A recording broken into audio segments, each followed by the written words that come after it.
पटेला dislocation अथवा घुटने की कटोरी बार बार उतरना एक कॉमन नी प्रॉब्लम है। नॉर्मली जब चोट लगती है पटेला घुटने के बाहर की तरफ उतर जाता है। क्या हम इस प्रॉब्लम को बिना सर्जरी के ठीक कर सकते हैं?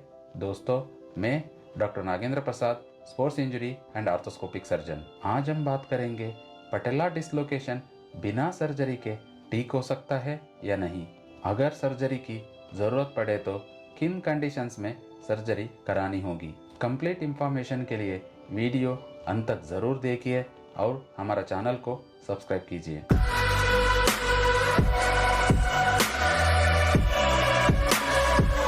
नॉर्मली पटेला डिसलोकेशन घुटने के बाहर की तरफ होता है।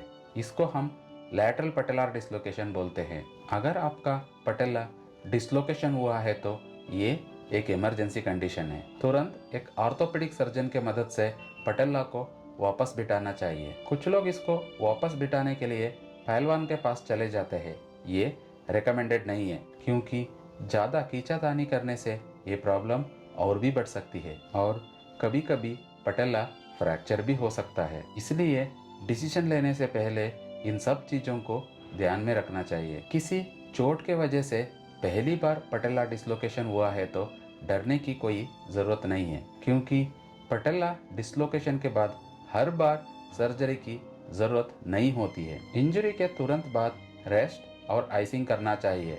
मूवमेंट को कंट्रोल करने के लिए लॉन्ग नी ब्रेस का इस्तेमाल कर सकते हैं। अगर हड्डी में किसी भी तरह का फ्रैक्चर नहीं है तो प्लास्टर नहीं लगवाना चाहिए। घुटने की सूजन कम होने के बाद इंजरी की सीवियरिटी पता करने के लिए एक एमआरआई की ज़रूरत होती है। अगर एमआरआई में हाई ग्रेड एमपीएफएल टीयर है, आपका एज 30 साल से कम है तो आपको एमपीएफएल रिपेयर अथवा रिकंस्ट्रक्शन सर्जरी की ज़रूरत होती है। अगर आपका एज 30 साल से ज़्यादा है और पहली बार पटेला डिसलोकेशन हुआ है तो सर्जरी की कोई ज़रूरत नहीं है। इस कंडीशन में सूजन कम होने के बाद प्रॉपर फिजियोथेरेपी और वीएमओ स्ट्रेंथनिंग एक्सरसाइजेस करनी चाहिए। इसकी मदद से आप फिर से पटेला डिसलोकेशन होने से बच सकते हैं। अगर आपको एक से ज़्यादा बार पटेला डिसलोकेशन हुआ है तो किसी भी एज में सर्जरी करानी ही होगी। जिन लोगों के घुटने चलते वक्त आपस में टकराते हैं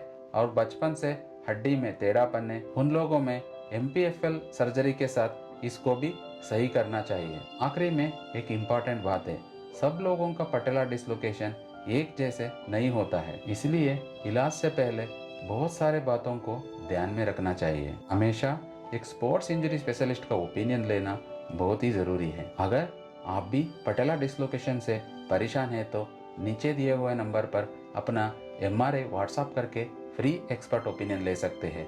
धन्यवाद।